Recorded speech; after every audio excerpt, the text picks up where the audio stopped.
Bon, on va commencer. Puis surtout, tu te mets pas là. Non, non, je vais bouger.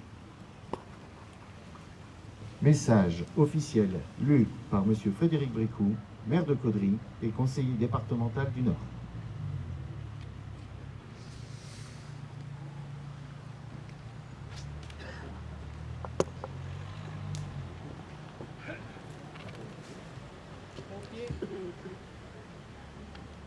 Madame la députée européenne, mesdames et messieurs les élus, monsieur le commandant de la brigade de gendarmerie de Caudry, monsieur le commandant du centre d'incendie et de secours de Caudry, messieurs les représentants de la Légion d'honneur, de la médaille militaire et de l'ordre national du mérite, mesdames et messieurs les représentants des différentes associations, mesdames et messieurs les porte-drapeaux, mesdames et messieurs les représentants du conseil municipal senior, mesdames et messieurs les représentants du conseil municipal junior, nos musiciens ne sont pas là, mesdames et messieurs en vos grades et qualités.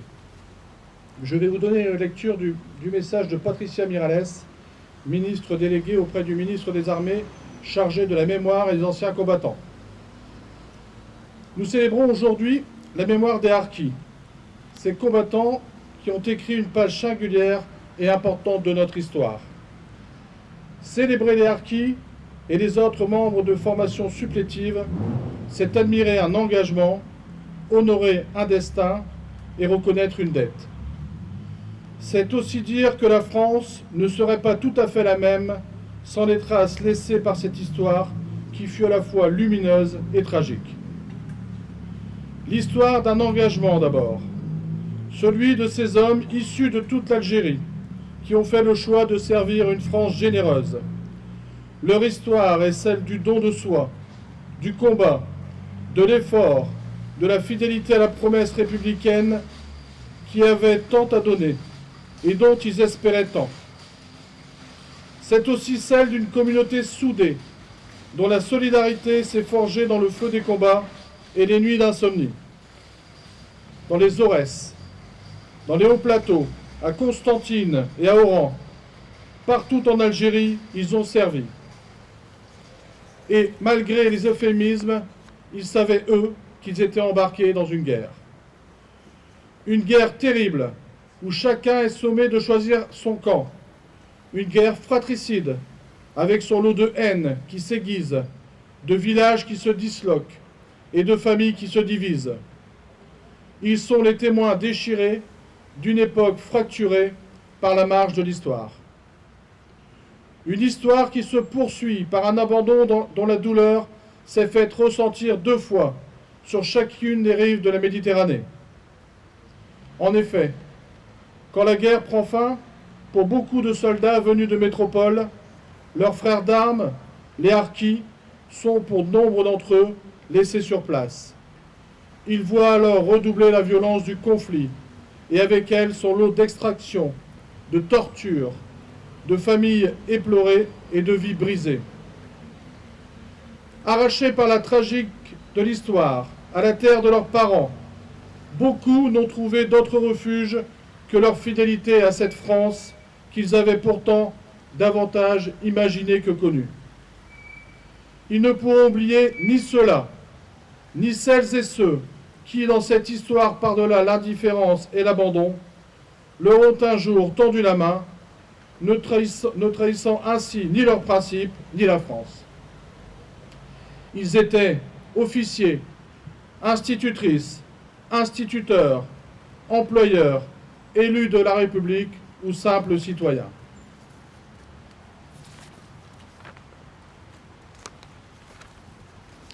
Ceux qui parviennent à poser le pied sur le sol de ce pays pour lequel ils ont combattu sont seuls, parfois accompagnés de leur famille.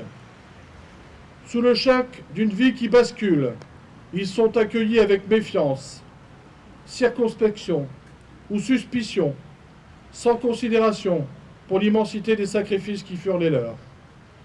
Beaucoup sont enfermés dans des camps, dans des hameaux de forestage, dans des conditions indignes, incompatibles avec le respect qu'une nation doit à celles et ceux qui ont pris les armes pour la défendre. Le destin tragique des harkis est une blessure de notre histoire qui nous concerne tous. Mais il est aussi devenu une part de notre mémoire nationale. Cette part est celle de la mémoire de combattants qui ont connu l'irréversibilité de leur choix, de ces harkis, moghaznis, membres des groupes d'autodéfense, des groupes mobiles de sécurité ou des sections administratives spécialisées. Cette communauté de mémoire, c'est aussi celle des familles des harkis. Ce sont le souvenir de ces femmes, dont certaines furent-elles même combattantes, et qui ont suivi leur mari dans cet exil dont la brutalité ne permettait aucun espoir de retour. Elles se souviennent de leur arrivée en métropole, du bruissement omniprésent d'une langue et d'une culture qu'elles ne connaissaient pas toujours. Certaines se souviennent aussi de la beauté des tapis de l'Odève, tissés de leurs mains, dépositaires d'un savoir-faire ancestral. Elles se souviennent de l'apprentissage d'une nouvelle vie, dans la douleur du déracinement subi. Si nous célébrons aujourd'hui les combattants, que cette année soit aussi l'occasion d'un hommage renouvelé aux femmes de harkis, qui dans toutes les familles ont été des piliers souvent peu reconnus. En soutenant leurs maris, en permettant à leurs enfants de grandir dans les meilleures conditions possibles, en trouvant quelque chose en elles après le désenchantement, elles ont, elles aussi, écrit l'histoire des harkis. La mémoire des harkis, c'est aussi celle qui repose dans les souvenirs des enfants qui ont grandi à Rivesaltes, Bias, Saint-Maurice-l'Ardoise, Bourg-Lastic, au Larzac et dans tous les autres camps. Arrivés ou nés dans ces camps, en France, mais pas tout à fait dans la République, ils ont grandi comme des reclus, évoluant dans les limites de cet espace qui leur était dévolu et auquel ils étaient assignés. Assignés à une vie dans laquelle même la devise républicaine avait été oubliée. Ce sont aussi les souvenirs de ces enfants ou petits-enfants de harkis qui, sans avoir fait l'expérience du déracinement ou des camps, ont reçu l'histoire de leurs parents en héritage.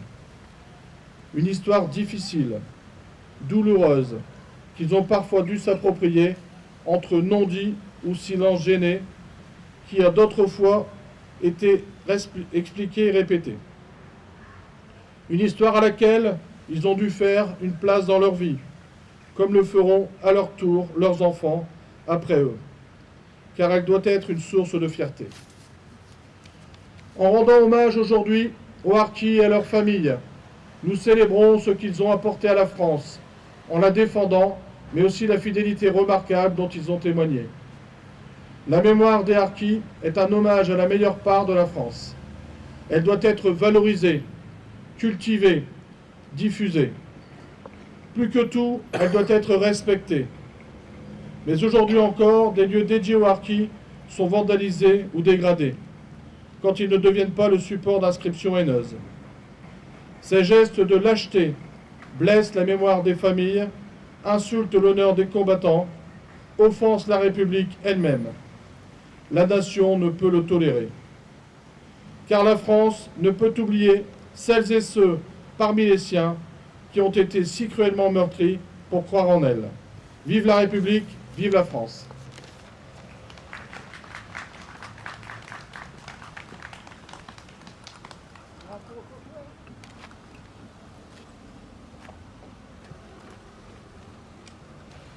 Dépôt d'une composition florale par Monsieur le maire et le président de la FNACA, Monsieur Bezin, ainsi et accompagné d'un représentant de la gendarmerie et des pompiers.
Dépôt d'une composition florale par Madame Dizier, députée européenne.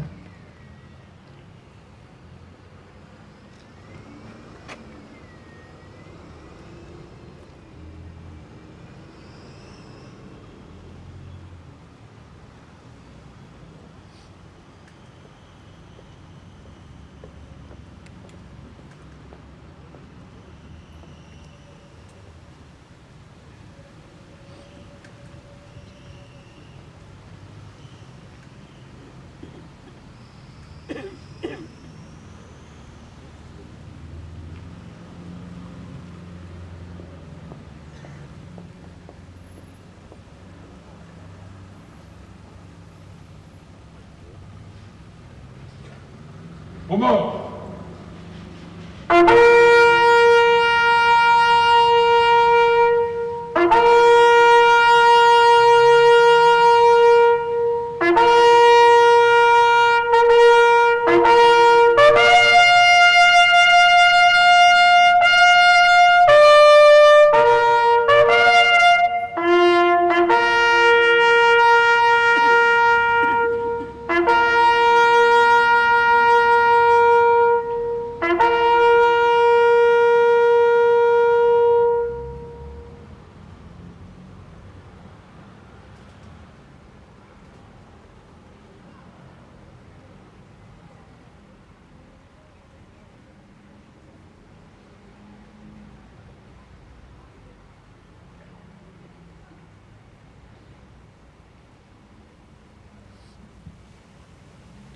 Chef, la Marseillaise.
Bonjour monsieur le maire, ça va et vous?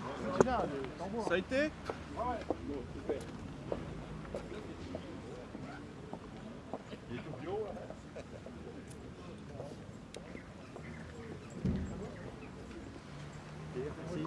Ça va bien?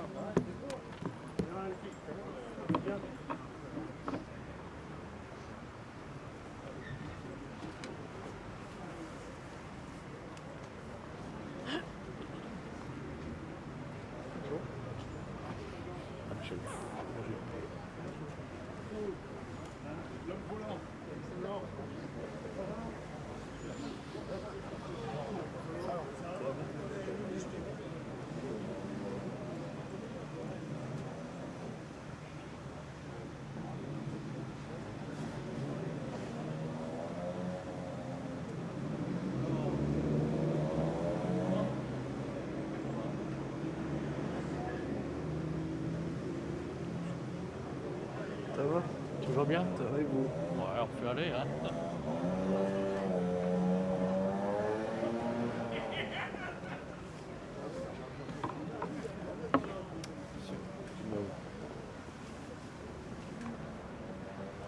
Michel.